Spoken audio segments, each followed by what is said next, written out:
conditioner! Pasensya na, Mr. Song. Inaamin ko kasalanan ko lahat. Naisip kong tama ang pagiging metikuloso mo. Ay! O, halina kayo rito. Magmerienda na muna kayong lahat. Honey, kumain ka na muna. Sir, Okay, sige, pero titingnan ko lang muna. ano pong balak nyo dito? Hoy, Gary Wang! Sandali lang. Yun bang ang bintana doon? Tama lang na nagalit ka sa akin dahil bumagsak nga yung center design sa kitchen. Kung nakinig lang sana ako sa sinabi mo, hindi sana masasaktan ang maganda kong asawa. Kasalanan ko lahat. Akong dahilan kung bakit napahamak ang asawa ko. Kaya naman na-realize ko na dapat pala nakinig ako sa iyo eh. Pero huwag ka magalala. 2 team ng workers ang sinama ko ngayon para mamayang gabi siguradong tapos na to. Mapapatawad mo pa ba ako, Mr. Song?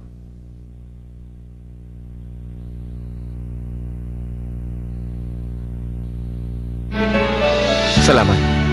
Salamat. Alam mo kahapon, habang humihigop ako ng sabaw, napagsabihan ako ng misis ko. Kaya nung bumalik ako, makikipagbati na sana ako sa'yo. Kaya lang, hindi sa pinapagalitan kita. Masyado ka kasing prangka kung magsalita. Hindi mo siguro napapansin pero nakakasakit ka na. Dapat siguro.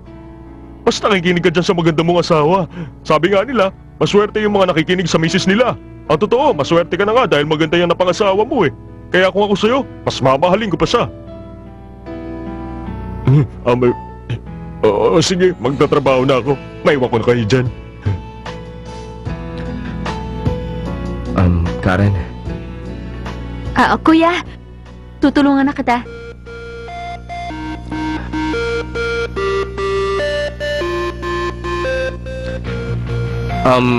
Ganito na lang. Simulan natin sa paglalagay ng screen sa pinto sa bandaron. Tapos yung mga molding dapat mapinturahan bago natin ilagay yung ibang wallpaper. Tapos yung areang to dapat mailagay na yung shelves bago magtanghali. Maganda siguro kung yung mga areang tapos na, simulan na yung paglilinis. Galingan natin. Salamat. Nakuha niyo yun? Opo, sir. Kailangan mamayang gabi, tapos na tayo. Mr. Song, huwag ka na mag-alala. Kami nang bahala. Sige. Tayo na. Trabaho na, dali. Tara natin. Sige na.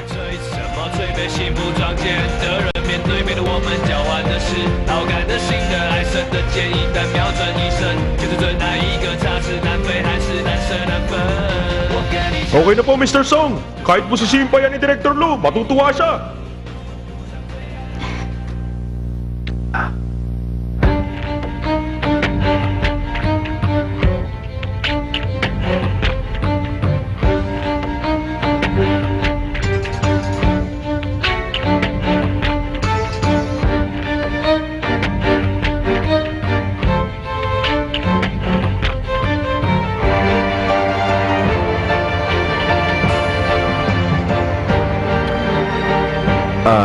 Director, ang ginawa po namin dito sa salamin.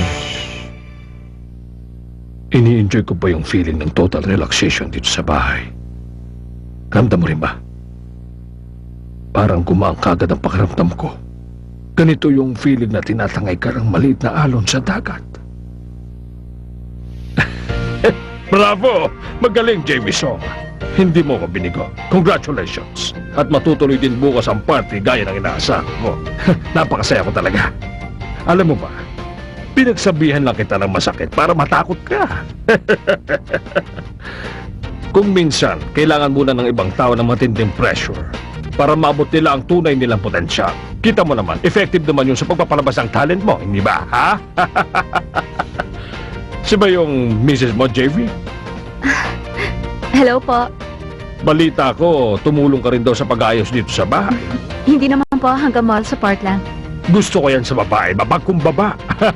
Siya nga pala, JV, may bago akong biling resort sa bandang Silangan. Pero gusto ko sanang bigyan muna ng total makeover yon. Eto nga pala, gift certificate dun sa resort. Kung may oras ka, baka pwede mo kong bigyan ng proposal kung anong pwedeng gawin doon, okay? Kung gusto mo, pwede mo isama ang asawa mo. Magbakasyon muna kayong dalawa. Pero Mrs. So, huwag mo siyang masyadong pagurin, ha? Alalay lang. Director Lu, naisip ko kasi pagkatapos ng project na to, sa susunod baka pwede namang... Director, Salamat ha. Walang anuman, wala lang yan. Ang cute mo talaga. Payakap ka. Director, Ah. bukas na bukas din. Pupuntahan na namin. Aba, magaling yan. O, sige, tama yan.